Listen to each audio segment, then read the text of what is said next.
រឿងខ្មោចនៅក្នុងរោងល្ខោនមិនមែនគ្រាន់តែជារឿងខ្មោចធម្មតានោះទេប៉ុន្តែមានជំនឿតគ្នាថា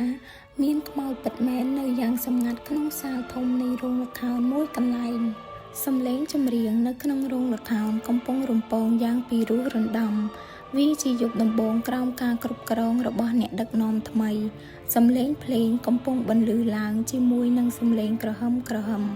ហើយអ្នករៀបចំឆាកកំពុងតែដើរជុំវិញដើម្បីរៀបចំឧបករណ៍ភ្លេងតារាសម្ដែងល្បីម្នាក់នៃកម្មវិធីនេះរ៉ូស៊ីណា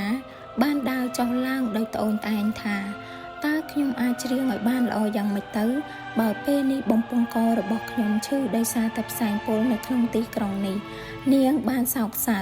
ហើយក៏មិនបានប្រាប់នរណាម្នាក់អំពីរឿងនេះទេនៅខាងក្រោយនៃរោងល្ខោនអ្នករាំកំពុងតែនិយាយគ្នានិងរៀបចំខ្លួនសម្រាប់កម្មវិធីយប់នេះខ្ញុំបានឮថាខ្មោចមានក្បាលផ្សេងគ្នាដែលវាផ្លាស់ប្ដូរតាមដែលវាចង់បានអ្នករាំម្នាក់បាននិយាយឡើងខ្ញុំបានឮថាគាត់គ្មានច្រមុះអ្នករាំម្នាក់ទៀតបានស្រែកឡើងខ្ញុំគិតថាគាត់ជាក្រុងឆ្អឹងមែនទេ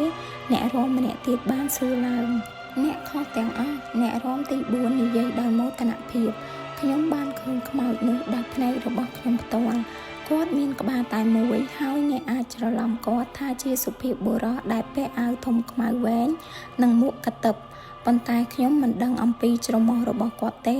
ព្រោះមុខរបស់គាត់ត្រូវបានគ្របដោយរបាំងមុខមែនទេអ្នករាំទាំងនោះបានស្រែកឡើងព្រមគ្នាហើយពួកគេគាំងនៅនឹងមួយកន្លែង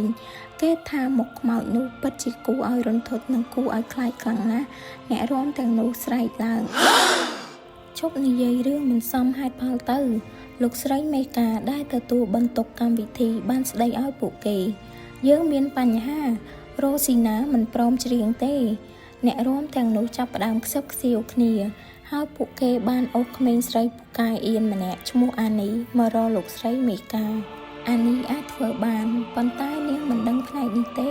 លោកស្រីមេកាស្រែកឡើងខ្ញុំដឹងអានីនិយាយយ៉ាងស្រទន់ខ្ញុំច្រៀងវារៀងរាល់យប់បន្ទាប់ពីចប់កម្មវិធី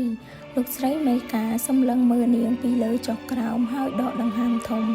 តើខ្ញុំមានជំរឿផ្សេងទេអញ្ចឹងចាប់បដូរសម្លៀកបំពាក់ទៅយើងនឹងជួបគ្នាពាក្យបន្តនៅវីដេអូក្រោយទៀតបើសិនជាបងប្អូនចូលចិត្តសូមជួយចុច like និង subscribe វីដេអូខ្ញុំម្នាក់មួយផងអរគុណច្រើន